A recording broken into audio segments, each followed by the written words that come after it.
3 reasons why I won't be buying the Hoka One One Rincon 2.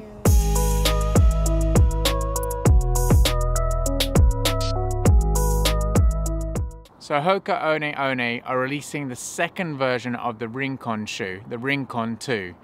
It was so well acclaimed in 2019, everybody loved it, including myself. With the Rincon 2 being added to the lineup for 2020, everybody's a little bit excited. Anybody who ran in the Rincon understands how much of a great shoe it was. Hoka have been excelling in running shoes at the moment. They used to be really only geared towards the trails, but now the road running shoes are just like going through the roof. I got it early 2019 and absolutely fell in love with it.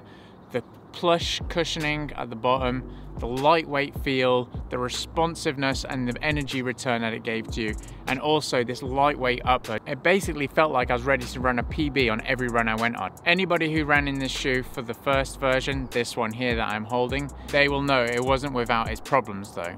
So without further ado, here are the 3 reasons why I won't be buying the Rincon 2 in 2020.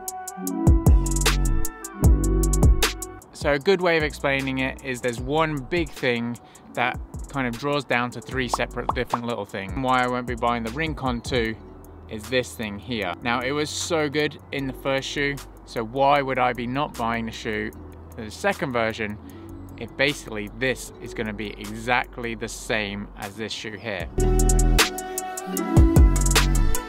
From a durability standpoint, well, this shoe has not fared up well. The upper has done really great, but the base of it, I saw from 40 kilometers in this shoe that the rubber, these black spots here on the trainer, just started wearing away super quickly. And as you can see, there's a lot of exposed EVA. And that's to make it light, and it was a great feeling. The rubber just went and vanished real quickly, and as you can see, it also started wearing away quite quickly at the EVA. Now these ones, I've done 300 kilometers, but durability wise on the quality of the materials, nah-uh.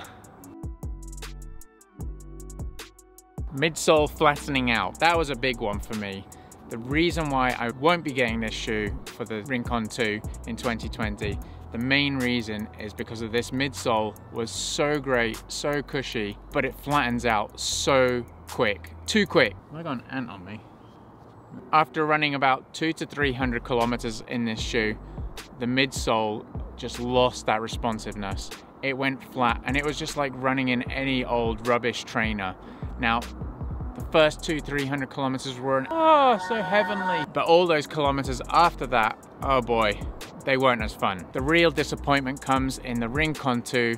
What have they done? They've left the base and the midsole and this EVA foam exactly the same, and all the changes are up here on the fabricated part, the heel cup, and the materials that you're using on the upper. But they've left this subpar material that, you know, really just doesn't live up to the life expectancy and the pleasure that you have when you run in this shoe. And that leads me on to the final point why I won't be buying the Rincon 2 in 2020. Do I have enough money to be buying this shoe, well, the second version of this one, every 200 to 300 kilometers if I want to have an enjoyable ride? No, I don't have enough money, and I wouldn't really recommend people to be supporting a shoe that only lasts for 200 to 300 kilometers. So I'm just in the middle of editing this video, and I just wanted to stress the point that the shoe lasts longer, but just the ride is hugely compromised compared to what the ride is like in those first 200 to 300 kilometers. So the durability and the ride and that midsole just flattens out after, say, 300 kilometers. With that responsiveness, with the ride that it promises and that it should be bringing to you. Shoe manufacturers say that you should change your running shoes every 600 kilometers or so. I'm not ready to change my shoes every 200 to 300 kilometers.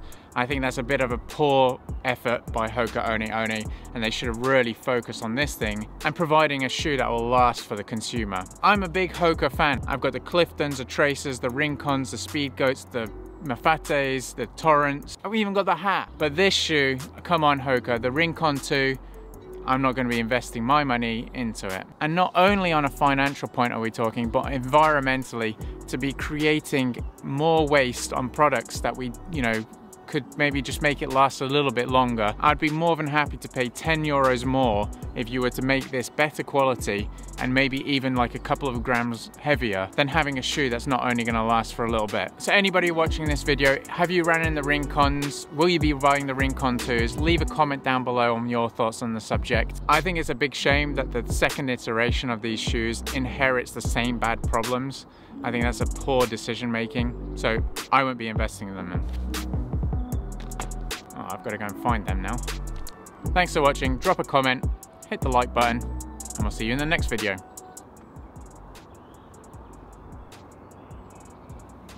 Found them.